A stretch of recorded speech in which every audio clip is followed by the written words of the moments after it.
Daniel, aunque vamos a tocar algunos otros capítulos también. Quiero que imagines conmigo la escena que te voy a presentar. Era una tarde triste en la vida de Daniel y sus jóvenes amigos. Los muchachos acababan de ser arrancados de su tierra, de su cultura, de la casa de sus padres. ¿Para qué? Para ser llevados a la tierra extraña y desconocida del rey enemigo Nabucodonosor. ¿Qué les depararía el futuro a esos muchachos? ¿Cuántos años permanecerían errantes en esa tierra ajena? ¿Volverían alguna vez a su hogar? Esas preguntas que ellos se hacían mientras peregrinaban rumbo a Babilonia son preguntas que también nosotros debemos hacer a nosotros mismos. Interrogaciones que tienen que ver también con nosotros. Tú y yo también somos peregrinos, protagonistas del mismo conflicto, porque nosotros también fuimos arrancados un día de nuestro hogar y traídos a una tierra que no es nuestra. Somos esclavos y peregrinos de un mundo extraño, lleno de dolor y de muerte. Sufrimos muchas veces sin saber por qué. ¿Cuál es el propósito del enemigo al causarte dolor si en este momento estás pasando por un momento difícil de tu vida? Ya dijimos que los libros de Daniel y Apocalipsis tienen como tela de fondo la lucha entre Cristo y Satanás. Eso lo podemos ver de manera bien explícita en el mismo inicio del libro de Daniel. Daniel 1:1 dice: en el año tercero del reinado de Joacim, rey de Judá, vino Nabucodonosor, rey de Babilonia, a Jerusalén y la sitió. Es interesante, aquí aparecen dos ciudades en conflicto, Babilonia y Jerusalén. Es interesante notar que estas dos ciudades son mencionadas muchas veces a lo largo de la Biblia. La primera vez que Babilonia aparece es en el capítulo 11 de Génesis, por ocasión de la construcción de la Torre de Babel. ¿Te acuerdas? Los seres humanos estaban desafiando la soberanía divina. Querían construir una torre tan alta cuya cúspide llegara al cielo. ¿Te acuerdas que Lucifer también quería llegar al cielo? Bueno, aquí está representado Lucifer en ese intento de la construcción de la Torre de Babel. De ahí viene Babilonia. Jerusalén es la otra ciudad que aparece en el libro de Génesis. Y Jerusalén es mencionada como Salem, la tierra de Melquisedec, sacerdote del Dios Altísimo. Y pues la Biblia nos da suficiente base para tomar a Melquisedec como símbolo del Señor Jesucristo, príncipe de paz. Ahora, ¿te das cuenta? Babilonia, la ciudad de los hombres que se atreven a desafiar la soberanía divina, y Jerusalén, la ciudad del príncipe de paz. Ahora, cuando lleguemos al libro de Apocalipsis, estas dos ciudades volverán a aparecer. Babilonia como la ciudad corrupta que será destruida y nunca más será hallada, y Jerusalén como la santa ciudad que desciende del cielo.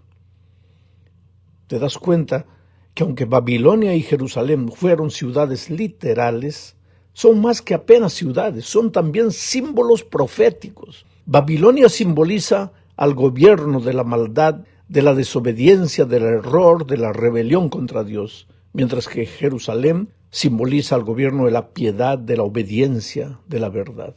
Es necesario también observar que en la Biblia, a lo largo de la historia, Babilonia es enemiga de Jerusalén y hace guerra contra ella. En los días de Daniel, por ejemplo, sitia Jerusalén, la derrota y se lleva los utensilios sagrados del templo. Esta actitud aparentemente inadvertida del rey Nabucodonosor de tomar los utensilios que servían para los cultos al Dios de Israel y llevárselos a su tierra para colocarlos al servicio de su Dios es algo de suma importancia, porque tiene que ver con el gran conflicto de todos los siglos. Con esta actitud, el rey de Babilonia quería demostrar la superioridad de sus dioses. Quien daba las órdenes a partir de ese momento serían los dioses de Babilonia y no el Dios de Judá. La soberanía era ahora del Dios babilónico. Él debía ser adorado y obedecido. ¿Te das cuenta que lo que hay por detrás de esta historia es el asunto de la adoración, el conflicto por la adoración? ¿Percibes la insistencia del enemigo en atribuirse la adoración y la obediencia para él? Obediencia y adoración que solo le pertenecen a Dios. Pero las cosas no se quedan por ahí. La primera historia del libro de Daniel muestra que el gran objetivo de Satanás es borrar completamente del ser humano cualquier vestigio de fidelidad a Dios. Mira cómo empieza la historia. El rey pide jóvenes, Daniel y sus amigos, mentes maleables en formación, hombres en quienes todavía se puede inculcar hábitos, gente que aún podía ser enseñada. Y ahí van Daniel y sus amigos. Aquellos jóvenes habían sido siempre siervos de Jehová, pero ahora son retirados de su pueblo y de su cultura. ¿Cuál es la intención del rey enemigo? Simplemente sumergirlos, a esos muchachos, completamente en la cultura de su país, enseñarles el idioma, las costumbres, la dieta, en fin, llevarlos a asumir la cultura extranjera. El propósito es, dice el texto bíblico, para estar en el palacio del rey. En hebreo, esta frase literalmente dice para estar en pie delante del rey. ¿De qué rey?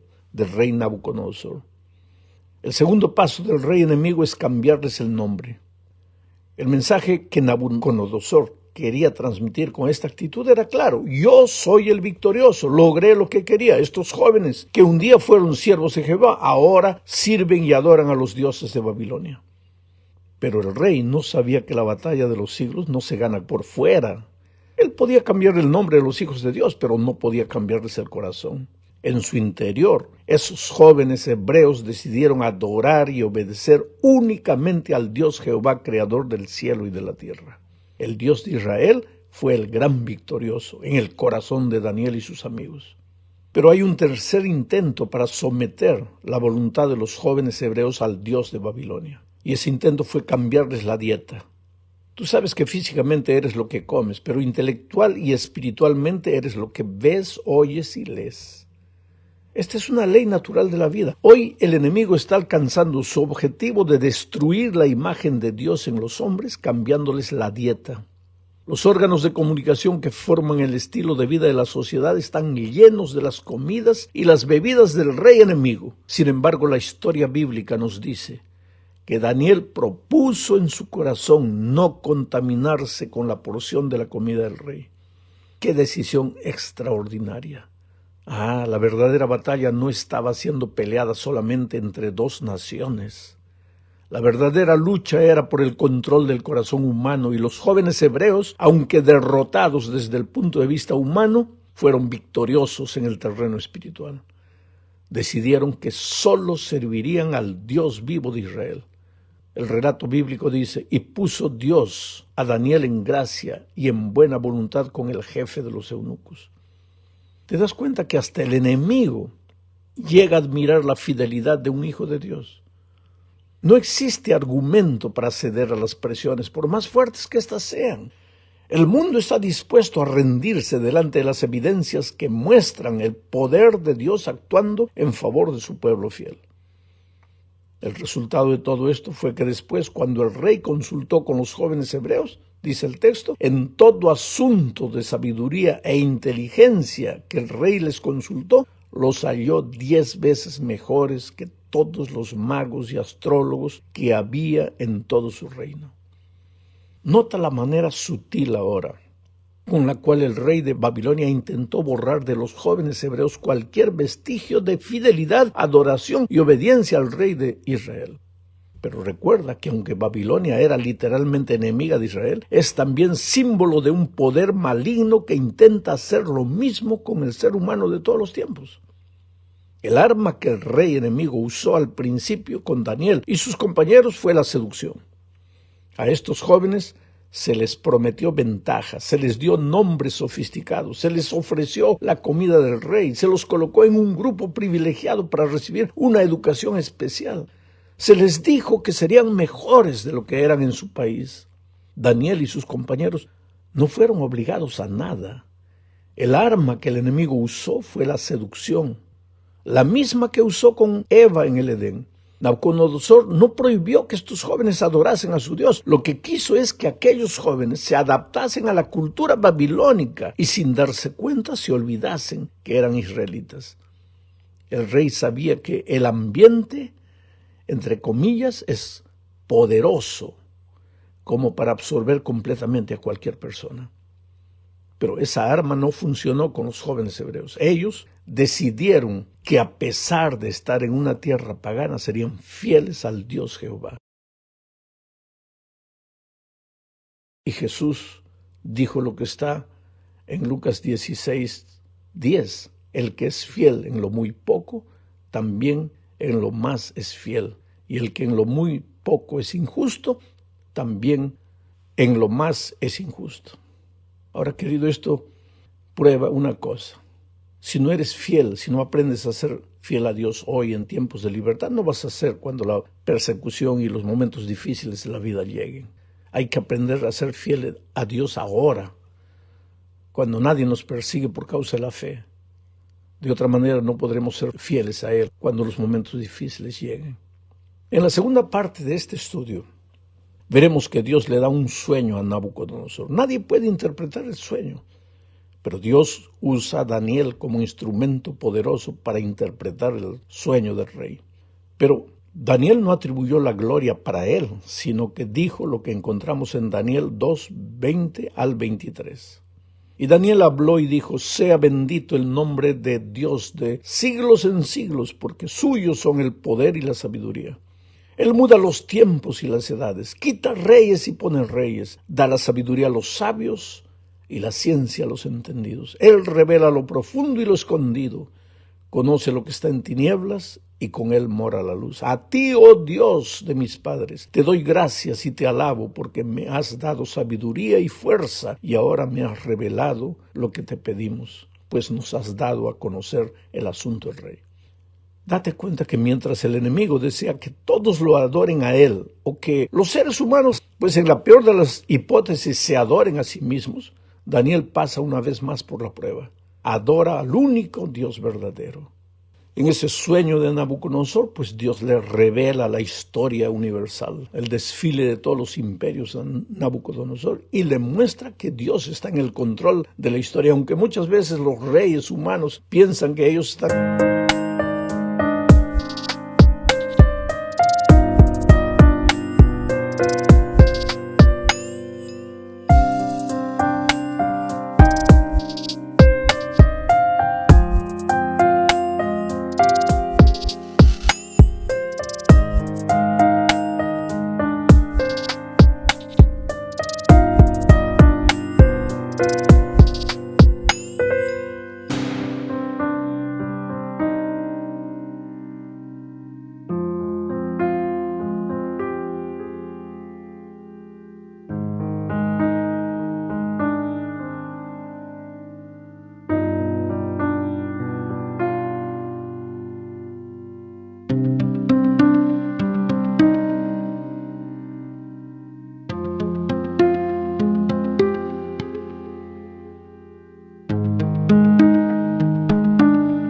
control de la historia. Quien controla la historia es Dios. Vamos ahora a la tercera parte. Aquí veremos que al ver que la seducción no logró la adoración y la obediencia de los jóvenes hebreos, el enemigo pasa a usar la amenaza y la persecución. Nabucodonosor es solo una marioneta en la historia. Atrás de él existe un poder maligno que busca desesperadamente la gloria para sí. En el libro de Daniel encontramos dos relatos que no son solamente hechos históricos, sino que son historias, profecías que exponen la manera como Satanás usará a lo largo de los tiempos la persecución y la amenaza para alcanzar lo que tanto desea. ¿Y qué es lo que desea? La adoración y la obediencia de los seres humanos. Ya vimos que en el capítulo 2 de Daniel se registra el sueño de Nabucodonosor. A través de la imagen de una estatua gigantesca, Dios le mostró al rey el desfile de los imperios que dominarían el mundo, desde los días de Babilonia hasta nuestros días. En la interpretación del sueño, el profeta advirtió al rey: tú eres aquella cabeza de oro. Pero el rey se quedó pensando: ¿y por qué tengo que ser solo la cabeza? ¿Por qué tiene que levantarse otro reino después del mío? El rey no aceptó el hecho de que Dios es el Señor de la historia y quiso tomar en sus manos el control de los acontecimientos. ¿Qué hizo entonces? El rey Nabucodonosor hizo una estatua de oro cuya altura era de 70 codos y su anchura de 6 codos. Se levantó en el campo de Dura, en la provincia de Babilonia. Oh, querido, era mucho, mucho oro. En su sueño, Nabucodonosor estaba representado solo por la cabeza, pero el rey mandó construir toda la estatua de oro. Aquí nuevamente se percibe la lucha por la soberanía. La criatura no se conforma con ser criatura, quiere ser creador. ¿Por qué ser solo una parte de la historia? Quiero ser toda la historia. No importa lo que Dios diga, quiero tenerlo todo en mis manos. Sin embargo, la ambición del rey no para por ahí. Exige dos cosas que solo están reservadas para Dios. ¿Qué cosas? La adoración y la obediencia. El pregonero del rey anuncia: mándese a vosotros, oh pueblos, naciones y lenguas, que al oír el son de la bocina y de todo instrumento de música os postréis y adoréis la estatua de oro que el rey Nabucodonosor ha levantado. Y cualquiera que no se postre y adore inmediatamente será echado en un horno de fuego ardiendo. ¿Y qué es lo que hacen los jóvenes hebreos delante de esta orden? Ellos saben lo que dice la ley de Dios: no tendrás dioses ajenos delante de mí. No te inclinarás a ellas ni las honrarás. En este punto del relato es que aparece otro aspecto del gran conflicto. Gente que no teme a Dios acusará y perseguirá a los que deciden obedecer la ley de Dios. Esas personas fueron al rey y le dijeron: hay dos varones judíos, los cuales pusiste sobre los negocios de Babilonia, Sadrach, Mesach y Abednego. Estos varones, oh rey, no te han respetado, no adoran tus dioses, ni adoran la estatua de oro que has levantado. Entonces el rey, airado, pues mandó llamar a los jóvenes y les preguntó: ¿es verdad que vosotros no honráis a mi Dios ni adoráis la estatua de oro que he levantado? Y les da a los jóvenes la oportunidad de reconsiderar su actitud, pero para esos jóvenes adorar y obedecer a Dios no es un asunto que se pueda negociar. Aunque el resultado sea la pena de muerte, ellos son fieles a Dios. Y un día, mi amigo querido, de acuerdo con la profecía de Apocalipsis 13, las personas tendremos que escoger entre adorar a Dios o adorar a un poder humano que se cree divino. Y el resultado también será la pena de muerte. Sin embargo, en esta historia existe otro detalle. El Estado asume el papel de perseguidor. El argumento para perseguir, encarcelar e intentar matar es que esos jóvenes son una amenaza al orden público por desobedecer las leyes del gobierno. Ahora, esta historia de Daniel 3 es una historia profecía, porque tú verás al estudiar Apocalipsis 13 más adelante cómo al final de los tiempos la historia se repetirá una vez más. El resultado de la insistencia en obedecer a Dios fue la pena de muerte para estos jóvenes. Ellos fueron arrojados a un horno ardiente, calentado 7 veces más que de lo común. Pero allá adentro ocurre algo maravilloso. Las llamas no son capaces de quemar a esos fieles hijos de Dios. Después, cuando el rey mira dentro del horno, ve 4 personas y no...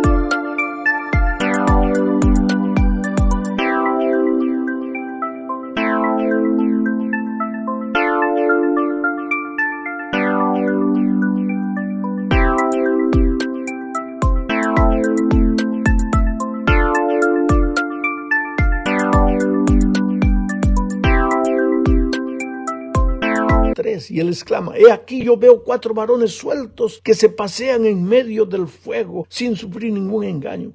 Y el aspecto del cuarto es semejante al Hijo de los Dioses. ¿Quién piensas que era ese cuarto? Naturalmente el Señor Jesucristo. Y aquí él prueba que nunca, pase lo que pase por causa de tu fe, nunca te dejarás solo. Puede haber prisión, puede haber persecución, puede haber sufrimiento, dolor, pero nunca estarás solo. En la cuarta parte veremos que Nabucodonosor finalmente reconoce el poder de Dios. Se queda loco por 7 años, como un animal viviendo en el campo, y en su miseria, pues no le queda otro camino que reconocer el poder de Dios. ¿Sabes que el Señor permite que muchas veces sus hijos pasen por el valle del dolor y del sufrimiento? Porque es la única manera de despertarlos del sopor espiritual. El rey se convierte después de eso y reconoce la soberanía de Jehová de los ejércitos. Yo te pregunto, ¿hasta cuánto Dios va a esperar para que tú te entregues al Señor Jesucristo? ¿Será necesario que tú también te quedes loco por 7 años? ¿Que pierdas alguna cosa? Nabucodonosor perdió la razón. Tú puedes perder las piernas, el dinero, la casa, yo no sé, cualquier cosa.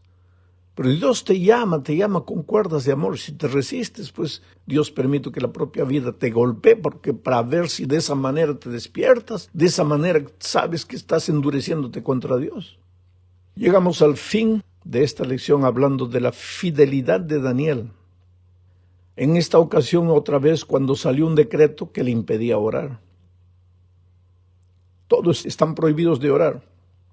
Pues el profeta siguió orando y permaneció fiel a Dios, a pesar de las circunstancias adversas. La gran lección que necesitamos aprender es que la vida no es un mar de rosas para los que